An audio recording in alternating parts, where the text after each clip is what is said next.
departments expanded, so did the so-called society itself. Every 10 years, a new class of potential initiates was chosen to spend 1 year in training, learning the functions of the archives and what would eventually become a lifelong craft. For 1 year, each individual selected for the society lived, ate, slept, and breathed the archives and their contents. At the end of that year, 5 of these 6 potential candidates were inducted. They would rigorously pursue an independent course of study for an additional year at the library before being presented with the opportunity to stay and continue their work as researchers, or, more likely, to accept a new offer of employment. Alexandrians typically went on to be political leaders, patrons, CEOs, and laureates. What awaited an Alexandrian after initiation was wealth, power, prestige, and knowledge beyond their wildest dreams. And thus, to be chosen to sit for initiation was the first in a lifetime of endless possibility. This was what Dalton Ellery relayed to the most recent class of candidates, none of whom had been informed why they were there or what they would be competing for. Likely they did not yet grasp that by virtue of standing in that room, Dalton Ellery was himself a uniquely skilled Median, the likes of which they would not encounter again for generations, who had chosen this path over the many others he might have taken. He, like them, had once discarded the person he might have been and the life he might have lived, which would have been ordinary by comparison, most likely. He would have had a profession of some sort, perhaps even a lucrative one, folding into the mortal economy in some useful way, but witnessing nothing like what he'd seen by virtue of his acceptance of the society's offer. Alone, he might have done exceptional magic, but would have fallen shy of the extraordinary. Inevitably, he would have succumbed to mundanity, to struggle, to boredom, as all humans eventually did. But now, because of this, he wouldn't.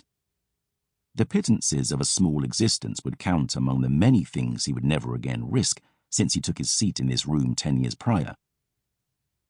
Dalton looked out at their faces and imagined again the life he might have lived, the lives they all might have lived, had they never been offered such riches, eternal glory, unparalleled wisdom. Here they would unlock the secrets the world had kept from itself for centuries, for millennia, things that no ordinary eyes would ever see, and that no lesser minds could possibly understand. Here, at the library, their lives would change. Here, their former selves would be destroyed, like the library itself, only to be built back up again and hidden in the shadows, never to be seen except by the caretakers, by the Alexandrians, and by the ghosts of lives uncrossed and paths untaken. Greatness isn't easy, Dalton didn't say, nor did he add that greatness was never offered to anyone who couldn't stand to bear it. He merely told them of the library, of their paths to initiation, and of what stood within reach, if they only had the courage to reach out and grasp it. They were entranced, as well they should be. Dalton was very good at breathing life into things, ideas, objects. It was a subtle skill. So subtle, it did not appear to be magic at all, which made him an exceptional academic. In fact, it made him the perfect face for the new class of Alexandrians. He knew even before he started talking that they would all accept the offer. It was a formality, really. Nobody turned down the Alexandrian society.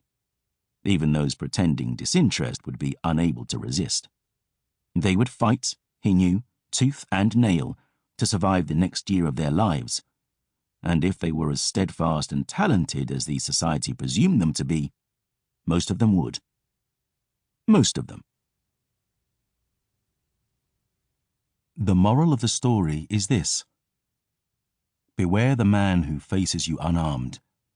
If in his eyes you are not the target, then you can be sure you are the weapon. 1. Weapons.